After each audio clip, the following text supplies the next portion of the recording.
Good morning. To state the obvious, over the weekend, with devastating storms in the South. I spoke for a couple hours with leaders yesterday affected by this hurricane, and Governor Kemp of Georgia, Governor Cooper of North Carolina, county officials in the Big Bend region of Florida, and other leaders in South Carolina and Tennessee about the broad and devastating impacts of Hurricane Helene. It's not just a catastrophic storm, it's a historic, history-making storm. The entire Southeast and Appalachia. Damage from the hurricane stretches across at least 10 states. Winds over 120 miles an hour in some places. Storm surges up to 15 feet and record flooding. Communities are devastated. Loved ones waiting, not sure if their loved ones are okay, as they can't contact them because there's no cell phone connections. Many more folks displaced with no idea when they'll be able to be returned to their home, if ever, if there's a home to return to. So we're keeping them all in our prayers, and all the lives lost, and those particularly unaccounted for. There's nothing like wondering, is my husband, wife, son, daughter, mother, father alive?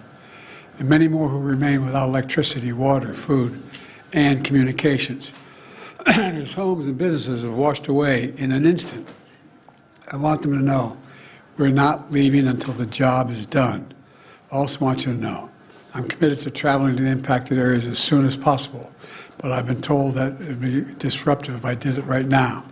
We will not do that at the risk of diverting or delaying any of the response assets needed to deal with this crisis. My first responsibility is to get all the help needed to those impacted areas. And I expect to be there, excuse me, I have a cold. I expect to be there later this week. I and my team are in constant contact with the governors, mayors, and local leaders. The head of FEMA, Deanne Griswold, is on the ground now in North Carolina. She's going to stay in Asheville and Appalachia region for the foreseeable future. There's been reports of over 100 dead and consequence of this storm, and there are reports of up to 600 people unaccounted for because they can't be contacted. God willing, they're alive, but there's no way to contact them again because of the lack of cell phone coverage. I've directed my team to provide every available resource as fast as possible to your communities to rescue, recover, and to begin rebuilding.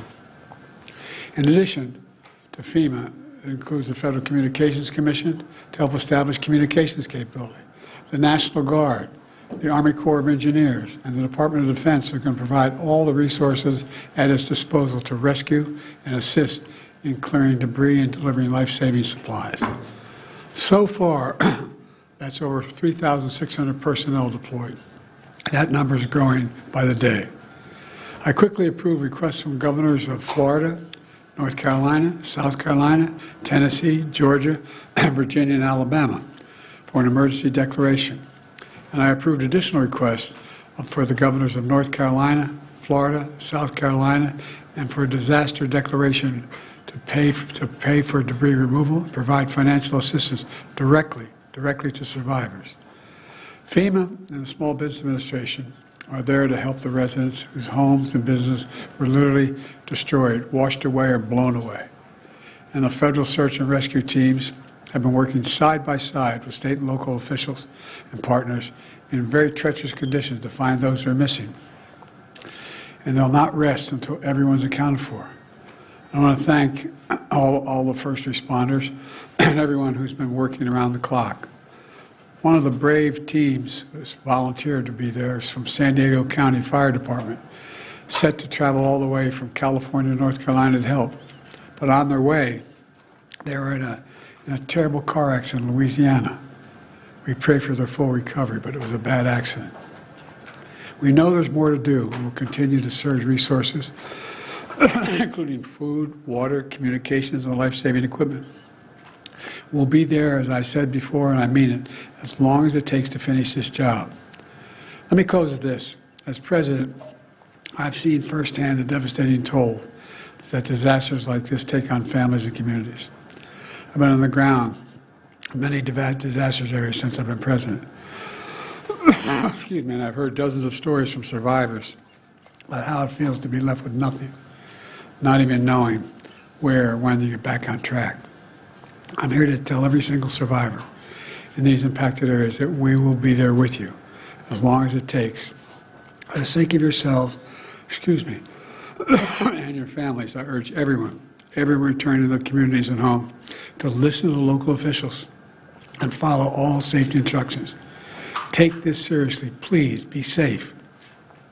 Your nation has your back, and the Biden-Harris administration will be there until the job is done. God bless you all, and I'm thinking of those that are still wondering where your loved ones are. Thank you.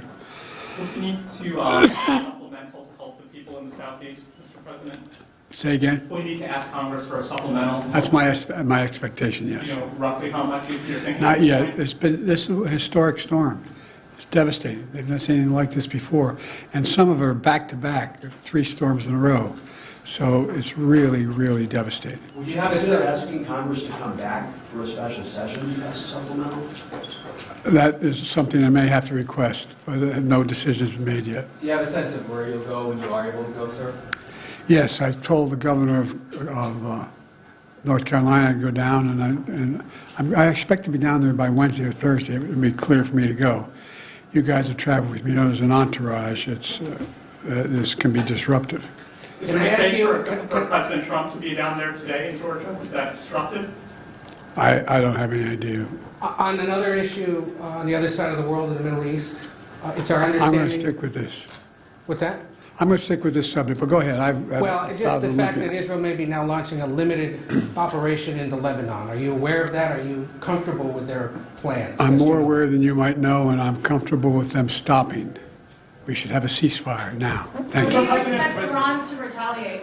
On the hurricane, Mr. President, why weren't you and Vice President Harris here in Washington commanding this weekend? I was commanding. I was on the phone for at least 2 hours yesterday and the day before as well. I commanded. It's called a telephone. Is it- And all my security people. Is it not important for the country to see